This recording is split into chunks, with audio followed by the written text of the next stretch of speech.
All right, welcome to Sports Week. My name is Tolu. He is Dan. We're looking at the English FA Cup fixtures. West Ham United against QPR is a huge game as far as West Ham United are concerned. They go up against a Queen's Park Rangers side who, despite West Ham's horrible form, they are expected to win. But nowadays, wins are not something, Dan, that you associate with West Ham. Well, the FA Cup third round is always one of shocks, and I feel this could be one of these shocks of the round because when you look at West Ham, they can't get a win for love nor money in the Premier League at the moment, and dare I say, they don't need the distraction of the FA Cup. In some quarters, you can look at Cup progress as an extra way to build momentum, and that feeds into league form. But I feel with this West Ham team, they really need to focus on just survival, and I don't feel the FA Cup is going to be an extra route that they need to go down or they want to go down. And I think because of that and the form they're in, I think QPR will be smelling blood at the weekend. QPR are only a mid-table championship team, but this being a local derby adds an extra element of spice.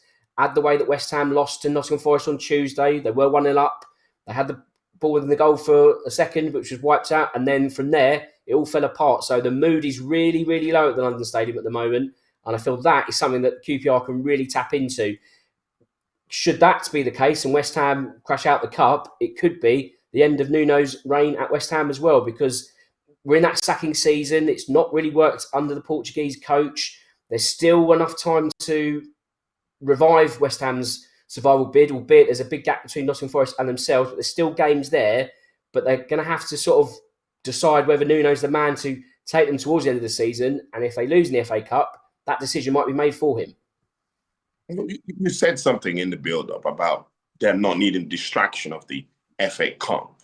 Do you think it'd be harsh if Nuno goes with a weakened team because he obviously is trying to prioritize the Premier League and they lose the game?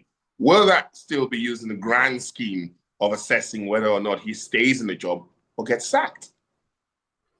Yeah, I'll give you that point. That is a fair caveat to make, that if the team is weakened and they crash out, you could say, look, I've done this to throw the FA Cup, as it were, to concentrate on league matters.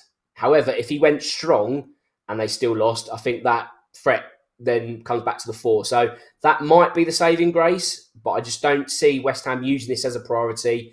Yes, it could be a short-term morale boost. We've got to win in the FA Cup. Can that feed into league football? But I just feel with the way they are performing in the league at the moment, I think any distraction is unwelcome at the moment. They just need to kind of almost forget this fixture, and maybe you're right in the sense that a second string team falls out of the cup, they completely move on, and then they focus on the league. And that might keep Nuno in the job for a few weeks. If he rolls the dice and goes strong and they've still collapsed, then, well, I wouldn't want to be the West Ham manager come Monday morning. All right, so let's put our betting caps on then.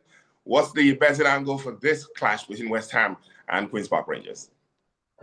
Well, West Ham's defence is very leaky and they don't really have many other options if they are going to rotate the cast. So I think there's going to be goals. I think over 2.5 goals is a great starting point, but I'm also going to add a QPR win in 90 minutes. So an away win, over 2.5 goals. That's my betting tip. I think that's where the value is. I think that's bad news for West Ham, but good news for Queen's Park Rangers.